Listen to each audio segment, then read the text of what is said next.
Cockroach জনতা party সিজেপির বিক্ষোভ ঘিরে উত্তাল ভারতের রাজনীতি। সিজেপির আন্দোলনে তরুণদের উপর লাঠিচার্জ ও নিপীড়নের প্রতিবাদে প্রধানমন্ত্রী নরেন্দ্র মোদীর বাসভবনের সামনে অবস্থান নিয়েছে বিরোধী দল কংগ্রেস। সেখান থেকে আটক করা হয় কংগ্রেস নেতা রাহুল ও প্রিয়াঙ্কা গান্ধীকে। এদিকে অনশন ও আন্দোলন চালিয়ে যাওয়ার ঘোষণা দিয়েছেন সিজেপি নেতা অভিজিৎ দীপকে।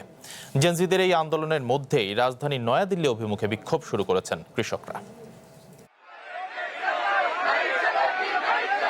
ককরোচ জনতা পার্টি সিজেপির সংসদ অভিমুখী পদযাত্রায় পুলিশি নিপীড়নের বিরুদ্ধে এবার সোচ্চার হয়ে উঠেছে ভারতের বিরোধী দল। মঙ্গলবার প্রধানমন্ত্রী নরেন্দ্র মোদীর নয়াদিল্লির বাসভবন লোককল্যাণ মার্গের বাইরে প্রতিবাদ শুরু করেছে বিরোধী দল কংগ্রেস।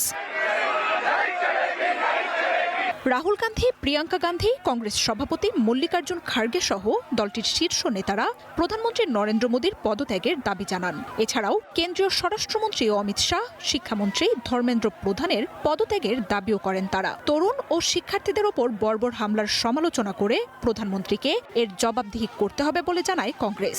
প্রশ্ন ফাঁস বিষয়ে পার্লামেন্টে আলোচনার দাবিও জানিয়েছে দলটি।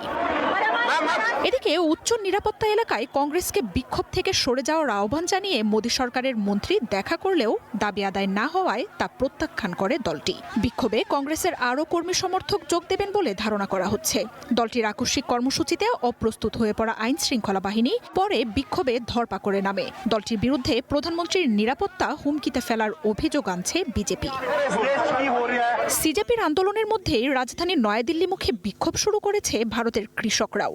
আমেরিকার সাথে সম্ভাব্য চুক্তিতে মোদী সরকারের বিরুদ্ধে কৃষকদের স্বার্থ বিসর্জন দেওয়ার অভিযোগ আনেন তারা। এর আগে সোমবার পার্লামেন্ট অভিমুখে ককরোচ জনতা পার্টির পদযাত্রায় লাঠিচার্জ ও টিয়ার গ্যাস ছোড়ে পুলিশ। শতাধিক আন্দোলনকারী এতে আহত হন। পদযাত্রা স্থগিত করলেও যন্তর মন্তরে আন্দোলন ও অনশন চালিয়ে যাওয়ার ঘোষণা দিয়েছে সিজেপি।